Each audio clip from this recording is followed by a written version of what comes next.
Viewers, drama serial सुकून के episode 18 में अभी बेचारी आयमा इस दुख में ही नडाल होती है कि उसके ख्वाबों का चकनाचूर कर दिया गया है और उसके ख्वाब रेजा रेजा होकर बिखर गए हैं, क्योंकि उसके वालिद ने उसे इस बात से रोक दिया है कि वो डॉक्टर नहीं बनेगी, क्योंकि आयना ने इतना बड़ा धोखा दिया है घर वालों को और अब उस पर किसी को यकीन नहीं रहा कि ऐना अब कुछ गलत नहीं करेगी। तो ऐना के लिए तो यही बहुत बड़ी दुख की बात थी कि उसकी माँ एक और ख़बर लेकर उस पर दुख का पहाड़ नाज़िल कर देती है कि उसकी शादी उस्मान से होगी और वो तैयार हो जाए। अब भी वो अपनी माँ को कह रही होती है कि अम्मा, तुम ये क्या कह रही हो? तुम जानती हो उस्मान की हकीकत, तुम मेरे लिए स्टैंड क्यों नहीं ले रही? अपनी बेटी को अपने ही हाथों से दोज़ख में धक्का देने की सोच रही हो। तुम पापा से बात करो, नहीं तो मैं खुद जाके बात करती हूँ और मैं उनसे साफ साफ इनकार कर दूँगी, मैं नहीं उसके साथ शादी करने वाली।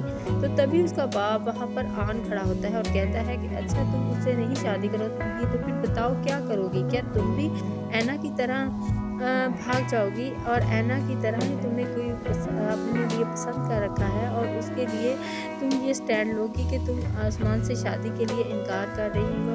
तो ऐना बेचारी सुनती है और रोती ही रहती है। तो उसकी माँ उसे कहती है कि बेटा तैयार हो जाओ, क्योंकि तुम्हारे बाप ने इस बात का सोच लिया है कि वो तुम्हारी शादी उस्मान से करेगा। दूसरी तरफ खुद को जो है वो उस्मान से पूछती है कि उस्मान, ये तुम्हारे दिमाग में क्या चल रहा है? आखिर तुम्हारे दिमाग में ये क्या बात है जो तुम मुझसे छुपा रहे हो? सच सच बता दो कि तुमने आयमा से शादी के लिए हाँ क्यों की? तो उस्मान कहता है कि देखो, मैंने तो सिर्फ मामू को देखकर ही हाँ की है, क्योंकि उनकी हालत मुझसे देखी नहीं जाती और तुम सच ही कहती थी माँ कि मामू की हालत बहुत ही नाखुशगवार है, तो मुझे इसलिए ये स्टैंड लेना पड़ा। अब उसकी माँ को हौसले से बुरी नजरों से देखती है और कहती कि अच्छा चलो ठीक है, ये बात मैं तुम्हारी मान लेती हूँ। दूसरी तरफ तुम ये बताओ कि तुमने इतनी जल्द निकाह का क्यों सोच लिया और ये बात तुमने अपने मामू को क्यों कही कि तुम निकाह अभी ही करोगे? तो वो कहता है कि अब मैं आइंदा पहले की तरह धोखा नहीं खाना चाहता।